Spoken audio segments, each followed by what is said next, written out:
오늘로써 드디어 이제 40번째 괴를 다루게 됐으니까 이제 24번 남은 거죠.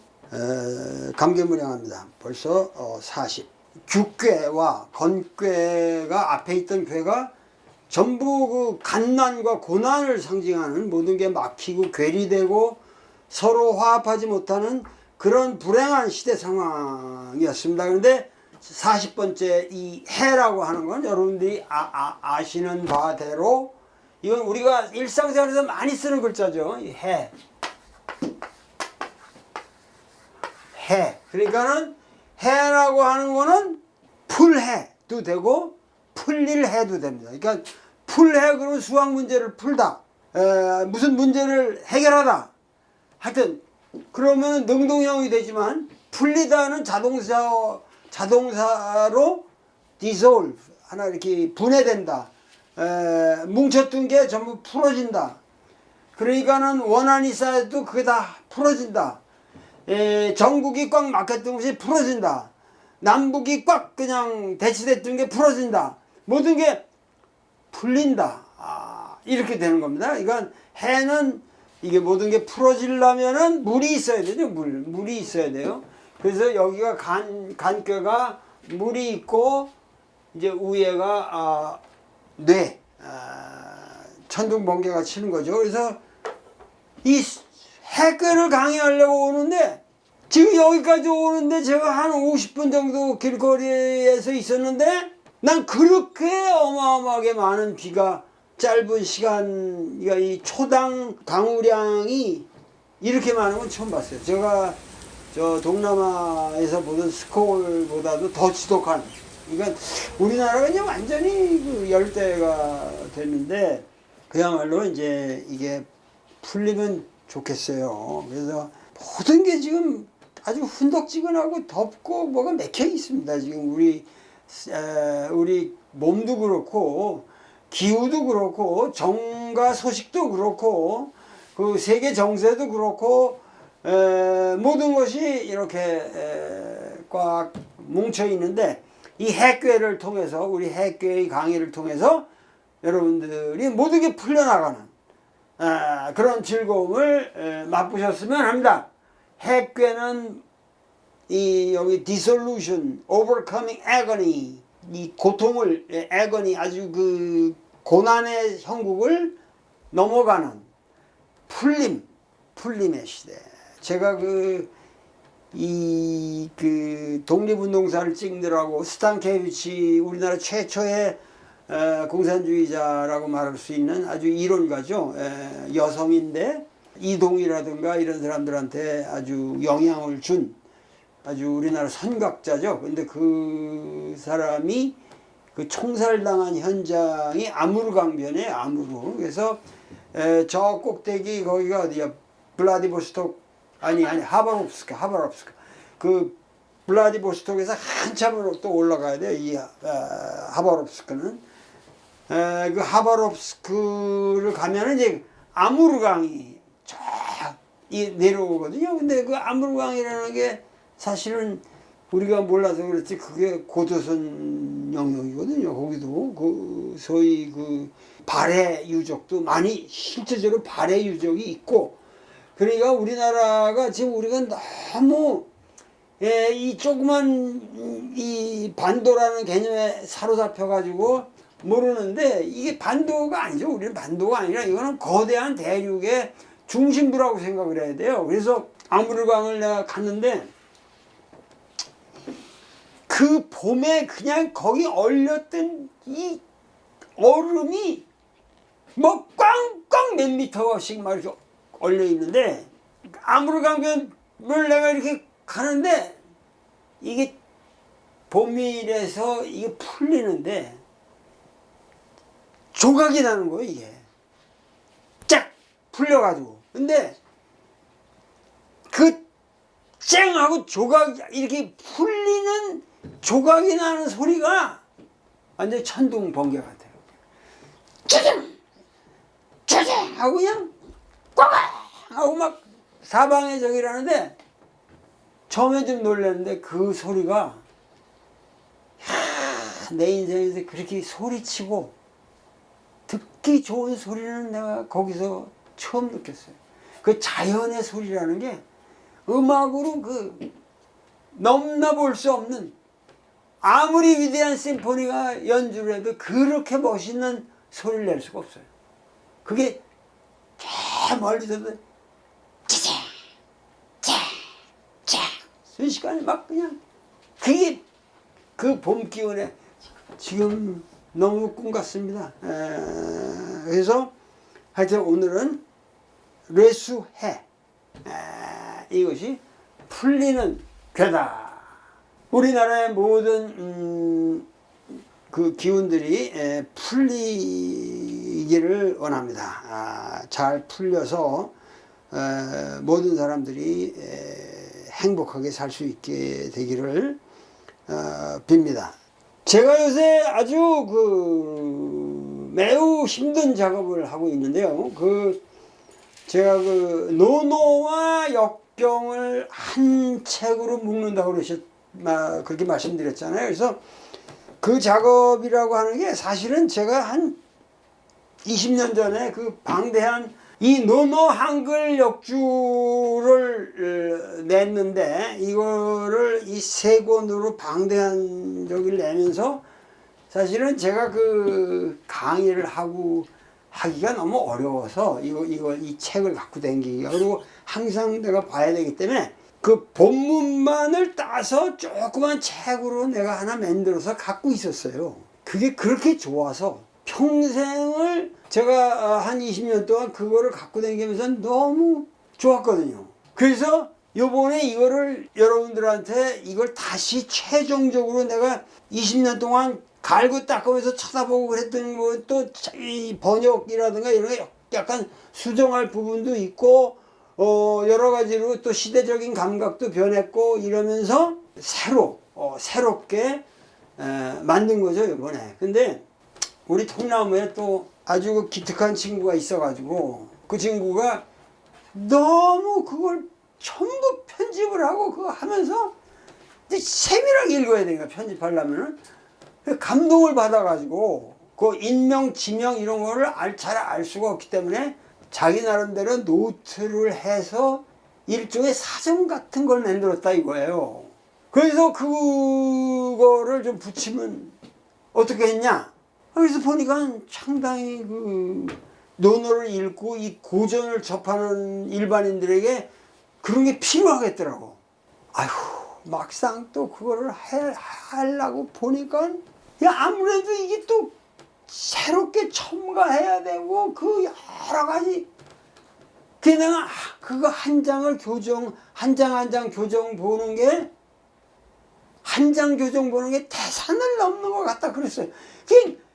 한 장, 그래서 지금 몇 주째 그거를 그냥 노노 사전을 새로 만드느라고 지금 어마어마한 고생을 해서 드디어 이제 그것이 다 완성이 돼 갑니다. 그래서 이제 통나무 편집부에 그 쾌거로서 새로 출판되는 책에다가 이제 첨가를 할 건데, 결국은 여러분들한테 이 노노와 주역, 역을 갖다가 이 역경과 노노의 그 핵심을 전달하고 거기에 아주 기초적인 정보를 알 수 있는 사전이 곁들여지면은 여러분들이 그야말로 어디서나 댕기든지 완전히 무적이 되는 거죠. 뭐 독파하는데 여러분들은 뭐 엄청난 도움을 받을 수 있다고 제가 생각이 됩니다. 그래서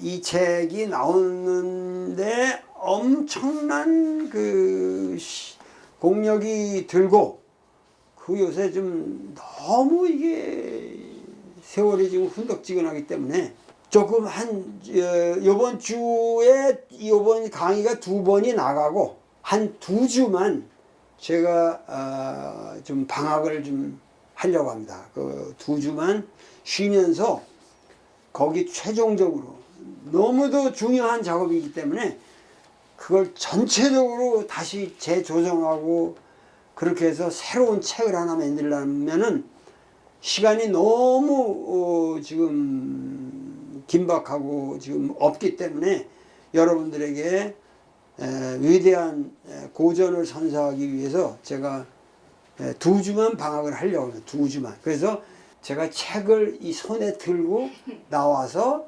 여러분들에게 조금 더 우리 동방문화의 역경과 더불어서 전체적인 얘기를 더 해보고 싶습니다. 우리가 하는 게 주역이라는 거는 뭐라 했죠? 우리가 경과 전으로 되어 있다 그랬잖아요. 전으로 되어 있다. 여기 오리지널한 경이라는 게 주역의 아주 오리지널한 부분이죠. 이 경이라는 게 뭐로 되어 있다 그랬죠? 괴상, 괴의 이 형상이 있고, 그리고 괴명이 있고, 괴의 이름이 있죠. 괴의 이름이 있고, 그 괴 전체를 해설하는 괴사가 있고, 괴사가 있고, 이 괴는 6효로 구성이 되어 있는데, 이 6효마다 효사가 붙어 있다고 그랬죠. 요게 오리지널한 주역입니다. 역경이란 말이죠. 역경. 왜 주역이라고 그러냐면, 이 괴상은 뭐 이건 복귀시나 이렇게 막 올라가, 중국 사람들은 불화가 심하니까 이제 복귀시까지 뭐 올라가고 그러지만은 중요한 거는 문왕이 괴사를 지었고, 효사를 주나라 인문 문명의 기초를 놓은 주공, 주공 아주 인텔리니까 이 주공이 지었다. 이래서 요거를 아주 중요한 경전으로 보고, 그러고 뭐 한 700년 후든 뭐 얼마가 됐든지 간에 공자가 여기에 대해서 10개의 10익이 날개잖아요. 10개의 익을 지었는데, 익이 경의 뜻을 전한다라는 의미에서 요 10익을 소위 말해서 이거는 공자의 작품이다. 과거에 그랬던 겁니다. 근데 공자가 이거를 지었을 리는 없고, 공자와의 그 주역의 관계는 옛날에는 너무 그걸 구체적으로 입증할 수 있는 뭐가 없었기 때문에 얘기를 못했는데, 요새 간백 문헌들이 많이 나오고 이러면서 공자가 이 주역가 같은 거를 몰랐을 리가 없다. 이런 의견들이 지배적인데, 요새 말하면은 수리편에, 노노의 수리편에 공자 한 말이 있거든요. 자왈 한 말이면 가순년이라고 했어요. 몇 년이래. 횟수를, 그러니까 여기 가순년이라는 말은 무슨 얘기냐면, 나에게 몇 년을 더 보태준다면, 이거 뭐냐면, 이건 죽기 직전쯤에 한 얘기 같단 말이죠. 그래 이렇게 얘기가 되잖아요. 나에게 몇 년의 시간을 더 허락해 준다면, 그걸 보태준다면은, 그러고 50이 하격이라고 그러거든. 이상하잖아요. 쉬운 살에 역을 내가 배운다면, 가히 무대과의 이랬단 말이야. 그러니까 역시 우리가 오늘날 지금 우리가 주역을 공부하는 것도, 인생을 살면서 주역을 공부해서 지혜를 얻으면 큰 허물은 없이 살 수 있을 것이다. 공자도 우리나 똑같아. 지금 내가 역을, 근데 여기 이제 가수년에다가 이런 것들이 좀 여태까지 미스테리로 봤는데, 나는 이거를 노노역주 이 책에서 전부 해석을 하는데, 이게 50이라는 게 여기 5자하고 십자가 이렇게 쭉 대나무에다 이렇게 쓸 때도 이렇게 하면은, 이렇게 하면은 요 5자가 지금 요렇게 겹치는 글자일 수도 있다는 게, 이게 50이 아니라 나한테 내가 인생을 살면서 주역을 너무 깊게 공부를 못했는데 나에게 몇 년만 더 허락해 주자면 이게 한 70살 때 이 양반 근데 드디어 이게 50이 아니라 50살이라 그러지 아니라 이걸로 보자 이거예요. 글자들.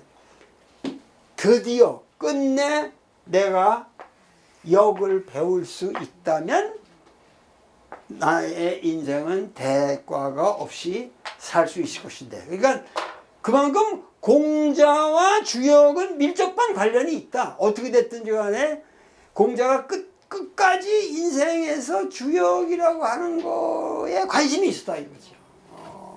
이렇게 우리가 해석을 할 수 있는데 공자라는 인간에 대해서 우리가 좀 간략하게 얘기를 할 수가 있을 것 같습니다. 그러니까 공자라는 사람은 너무도 그러니까 인류 사상 공자처럼 인문주의 정신에 철저한 사람이 없었단 말이죠. 그러니까 하나님이라고 하는 어떤 초월적인 존재에 의지하지 않고 인간의 문제를 해결하려고 했던 그 정신. 그러나 이 사람이 원래는 노나라 사람이란 말이야. 그러니까 내가 중국에서도 강의할 때 공자가 중국 사람이 아니다. 그때는 중국이라는 개념이 없다.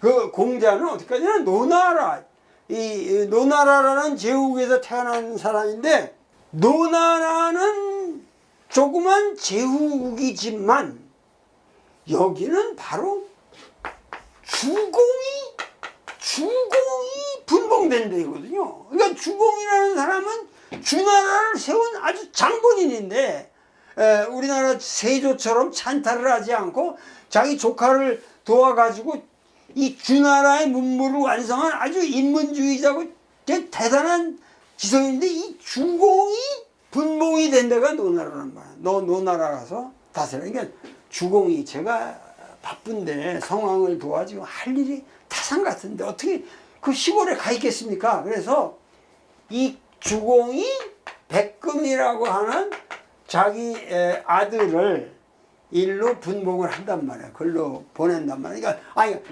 형식적으로는 주공이 분봉된 나라인데 다스리기는 백금이 가서 다스렸단 말이야. 그러니까 여기 노노에 보면 항상 노나라의 태묘라는 게 나오거든요. 태묘. 이 태묘라는 게 뭐냐면 천자의 묘라는 얘기예요. 보통 그 분봉된 국가에는 태묘라는 게 없죠. 근데 이 노나라에만 있어요. 그러니까 노나라는 주나라의 어떤 주나라 인문 정신의 적통을 이었다라는 자부감이 있는 거예요. 그리고 그 고대로부터 문왕, 무왕으로부터 해가지고 주공에 내려오는 이 문화가 노나라에 보존돼 있다.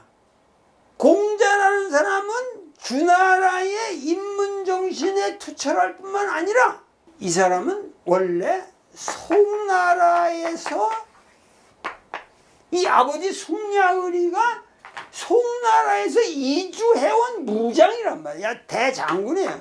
무인이라면 무인이에요. 그러니까 송나라가 뭐예요? 이게 바로 은나라. 주나라는 은나라를 무너뜨리고 이 인문 문명을 새롭게 만들었지만 이 은나라가 문제가 많았던 거는 맞습니다. 그러나 은나라에서 현대에 나오는 이 청동기 문명을 보면은 제기들이 어마어마하잖아요. 어마어마하잖아요. 지금 이 문자도 그렇고 이 모든 게 여기가 이게 뭐냐면은 전부가 이 제기들이란 말이에요. 이게 뭐 제라는 게 뭐야? 종교 문명이란 말이에요. 종교 문명이란 말이에요. 그러니까 은나라는 종교적으로 굉장히 성숙한 문명이었는데 주나라는 이 은나라에 대해서 새로운 인문주의적인 정신을 가지고 나온 거죠. 그래서 이 은나라를 멸망시켰지만은 이 후예들을 전부 송나라에다가 따로 분봉을 시켜가지고 거기서 살았거든요. 그러니까 송나라 사람들을 굉장히 역사에서 보면 우습게 그리는데 사실은 이 사람들은 우스운 사람이 아니라 고도의 문명을 가지고 있었던 여기에서 이 송나라에서 이 이주해온 노나라 사람이라고 하는 이 숙량을로부터 안증제를 거쳐서 공자의 탄생에 이르기까지 공자라는 인간에게는 뭐냐면 이 주나라의 인문 문명과 은나라의 종교 문명이 다 있는 거예요. 그래서 공자가 말하기를 나는 은이냐, 나는 은인이라고 얘기하거든. 나는 은나라 사람이다. 그 죽을 때도 은나라 제식으로 나는 뿌리가 은나라이기 때문에 나를 묻을 때도 은나라식으로 묻어달라. 그런 측면이 공자에게 있어서 철학적으로 보면은 많은 거를 이 단순한 사실에서 우리가 느낄 수가 있죠. 그러니까 공자는 어려서부터 이 무녀의 아들로 태어나가지고 아버지는 일찍 3살 때 돌아가시고 그 무녀의 아들이 돼가지고 안증제라는 그 안씨 집안이 원래 이 얼굴 안자잖아요. 그러니까 그게 되게 그 장례할 때가 얼굴 화장하고 이러는 내서 오는 것 같거든. 그러니까는 공자가 스스로 자기를 말하기를 뭐라고 하면 무슨 나는 하나님의 아들이다 이런 뻥을 안 치거든요. 뭐라고 그러냐면 오소야 천이라 난 이 말이 그렇게 좋아요. 나는 어려서부터 천하게 컸다. 자기를 아주 당당하게 이렇게 얘기하거든. 천하게 컸기 때문에 그러기 때문에 뭐죠? 다능 비사라고 그랬어요. 그래서 나는 아주 이 비천한 일들 비사. 그러니까 이게 장례고 모든 종교적 행사고 이런 걸 다 말할 거야. 이 비루한 일들 뿐만 아니라 여러 가지. 이 장례라는 거는 단순한 게 지우는 게 아니라 꼭 음악이랑 같이 가거든요. 그래서 그런 모든 거. 그러니까 공자는 뭐 3살 때부터 피아노를 쳤다는 얘기지. 그런 사람이란 말이야. 그러니까 그렇기 때문에 나는 재주가 그런 방면으로 재주가 많다. 공자라는 사람의 그 사상, 철학적으로 이 사람의 사상을 보더라도 다면성이 있단 말이에요. 그게 뭐냐면 은나라와 주나라의 양쪽 문명을 한 몸에 이었기 때문에 그래요. 그래서 뭐냐면 이 사람이 그 유랑길을 떠나서 댕길 적에 광에서 이제 사람들이 포위해가지고 이 사람을 양호로 오인해가지고 포위해서 죽이려고 그랬는데 그 텐트에 그냥 가만히 앉아가지고 검은 거를 치다가 태연하게 저기 하니까는 아우 어떻게 이렇게 태연하게 계십니까? 그러니까 광인이 나를 어쩌랴? 하늘이 사문을 나한테 맡겼는데 나에게 모든 데 어려서부터 천하게 컸지만 그 엄청난 남들이 보지 않는 문명을 내가 다 한 몸에 이었는데 과연 저들이 나를 죽일 수 있겠는가? 내가 하늘이 나를 사문을 버리지 않는다면 나는 걱정 없다. 그러니까 이럴 때 하늘이라고 하는 게 이 사람에서 상당히 인격적인 기독교에서 말하는 그런 어떤 이 이게 있단 말이에요. 이 사람에. 그리고 뭐 하늘에 죄를 지으면 빌 곳이 없다라고 그러든가. 그리고 이 죽을 때도 그 자로가 병원에를 갑시다. 병원에를 갑시다. 가서 저 무당 그게 병원 가는 게 그러니까 무당 국거리 하는 거죠. 그 국거리라도 해야 뭐가 귀신 씌워서 돌아가시는라고 그러는 건지도 모르니까 갑시다. 공자가 있다가 얘기는 나는 평생을 빌어왔는데 평생을 빌어왔는데 내가 지금 죽는다고 그래서 지금 무당한테 가서 빈다는 건 말이 안 된다. 그러니까 평생을 나는 빌어온 사람이다. 그게 뭐예요? 이 사람 상당히 종교적인 심성이 굉장히 있었다는 얘기예요. 그런데 또 어떤 데 보면은 이게 무슨 얘기냐면은 공자가 갑자기 이제 자공 앞에서 이러거든요. 나는 이제 말을 하지 않고 살란다.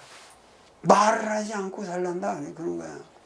아, 이건 자공이 있다가, 아니, 선생님께서 만약에 말씀을 하지 않는다면 저들은 뭘 얘기합니까? 선생님이 말씀을 하셔야지 이게 도가 펼쳐지고 사문이 선생님 말씀을 통해서 전하는 건데 아무 말도 안 한다는 게 무슨 말이십니까? 그러니까 공자가 말하기를 천하원재.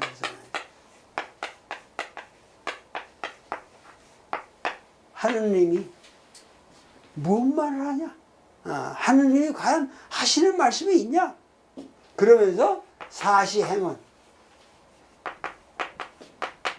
사시가 이렇게 돌아가고 백물이 생성되고 백물생원인데 과연 이 세계는 이렇게 돌아가고 있는데 과연 하늘이 무엇을 말씀하시느냐? 인간에게는 삼위가 있다고 했거든. 왜 두려움이 있다고 했다면 그 대인을 두려워하고 성인의 말을 두려워하고 뭐 그런 말이 있지만 가장 처음에 나오는 게 하느님의 명령, 하느님의 말씀을 두려워해야 한다는 인간은. 그러한 어떤 인격적인 그 냄새가 나는 게 굉장히 많아요. 이 사람 그 사실은 논어를 보면은. 그런데 또다시 이런 거를 보면은 이 사람은 그 인격적인 초월적인 그 신관으로부터 이런 거 보면 완전히 자연지천으로 가고 있거든. 자연지천으로. 그냥 그런 어떤 인격성이 없는 자연지천으로 가고 있단 말이에요. 그러니까 이 사람은 노나라에서 태어나서 공부를 해서 자득을 한 거예요. 이 사람의 지식이라고 하는 게 자득을 하면서 이 사람이 노나라에서 뭐 법무부 장관 정도 되는 아마 대법원장 정도 되지. 이 사법계의 최고 수장까지 되었다가 이제 거기 사만이라고 하는 그 당시 어려운 노나라에 아주 공가가 있는데도 불구하고 그 밑에 있는 사만이라는 가문이 정권을 잡고 휘둘르기 때문에 이 사만들을 무너뜨리려는 혁명을 기획했다가 거기서 실각을 당하고 그래서 이제 유랑을 하게 되는 거죠. 55세로부터 68세에 이르기까지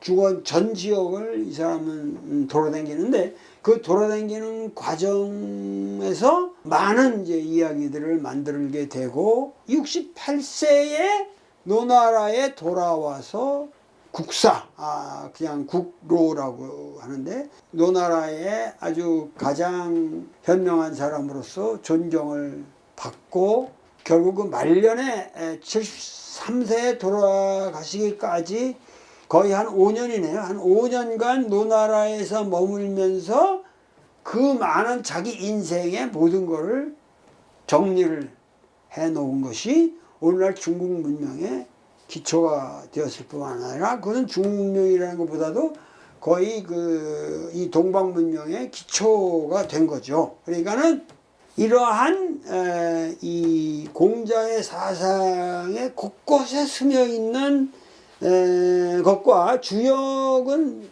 아주 필연적 관계에 있다는 것을 여러분들이 이제 제가 쓴 책을 통해서 아실 수가 있을 거예요. 그러니까 사실 하늘이 뭘 얘기하냐라고 이 천하원재라는 말 속에서는 거의 노자적인 냄새도 나잖아요. 그러니까 노자와 유교와 도가 계열의 사상이라든가 지금 기독교라든가 이런 것들이 다 공자 사상에는 녹아 있다는 거죠.